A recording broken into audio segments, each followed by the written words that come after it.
আজকের রেসিপি বরবটি আলু সবজি। তো চলুন, আমি এখানে প্রথমে নিয়ে নিয়েছি বরবটিকে এইভাবে লম্বা লম্বা ছোট ছোট করে কেটে নিয়েছি, আর এখানে ডুমো ডুমো করে আলুও কেটে নিয়েছি। তো কড়াতে প্রথমে আমি 1 চামচ সর্ষের তেল দিলাম, এবার আমি দিয়ে দিলাম আলু। আর আমি নুন হলুদ কিছু দেবো না, আলুটাকে বেশ ভালো করে ভেজে নেব।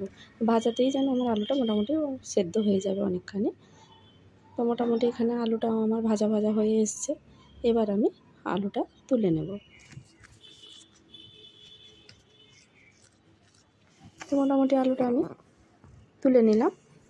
এবার আমি ওই তেলেই বরবটিগুলো দিয়ে দিলাম। এবার বরবটিগুলো আমি একটু তেলে নাড়াচাড়া করে নেব, আর আমি দিয়ে দেবো 1/2 বাটি মতন জল দিয়ে এটাকে ভালোভাবে আমি ভাপিয়ে নেব। বরবটিটা তেলে কিন্তু আমি ভাজবো না, একটু গায়ে যাতে তেলটা লেগে যায় ওই হিসাবে 1 থেকে 2 মিনিট একটু নাড়াচাড়া করার পরে আমি দিয়ে দিলাম ওই জল 1/2 বাটি। তো বেশ বরবটিটাও আমার অনেকখানি সেদ্ধ হয়ে এসছে।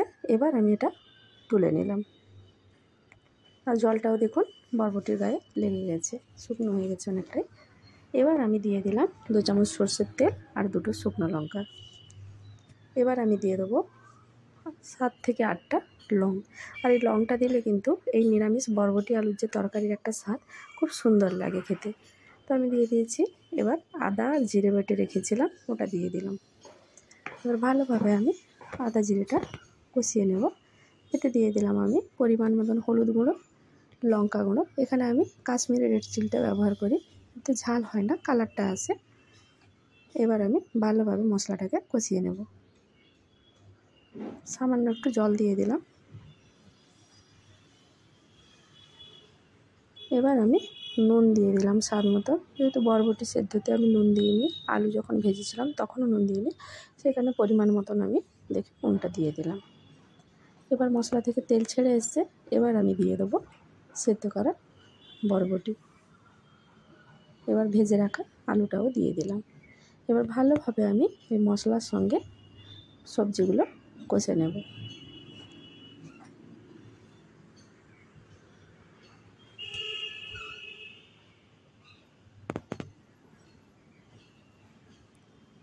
তো মশলার সঙ্গে ভালোভাবে সবজিটা আমার কষানো হয়ে গেছে। এটা যেহেতু আমি মাখো মাখো করব, এবার আমি দিয়ে দেবো পরিমাণ মতন জল। তো এটা ঝোল আমি রাখবো না, একটু মাখো মাখো গ্রেভি করব।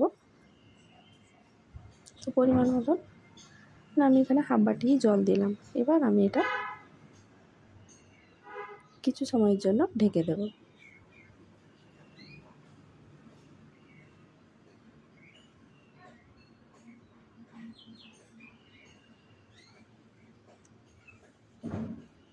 এবার দেখুন আমার ঢাকা খুলে একটু দেখে নিলাম। তো মোটামুটি বরবটিটা আমার সেদ্ধ হয়ে গেছে, আলুও সেদ্ধ হয়ে গেছে। আর এটা কিন্তু নিরামিষ দিনে ভাতের সঙ্গে খেতে খুব ভালো লাগে। বরবটি এমনিতে ভালো লাগে না, আমি নিজেই ভালোবাসি না খেতে। তো এইভাবে রান্না করলে বেশ দেখি ভালো লাগে খেতে, তো আমি এইভাবে রান্না করি। আর এতে কিন্তু লংটা তেলে থাকে, এর কারণে এর গন্ধটাও খুব সুন্দর একটা আসে।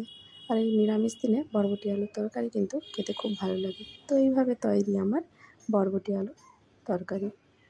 ভালো থাকবেন, সুস্থ থাকবেন, সবাইকে ভালো রাখবেন। দেখা হবে পরের কোনো ভিডিওতে।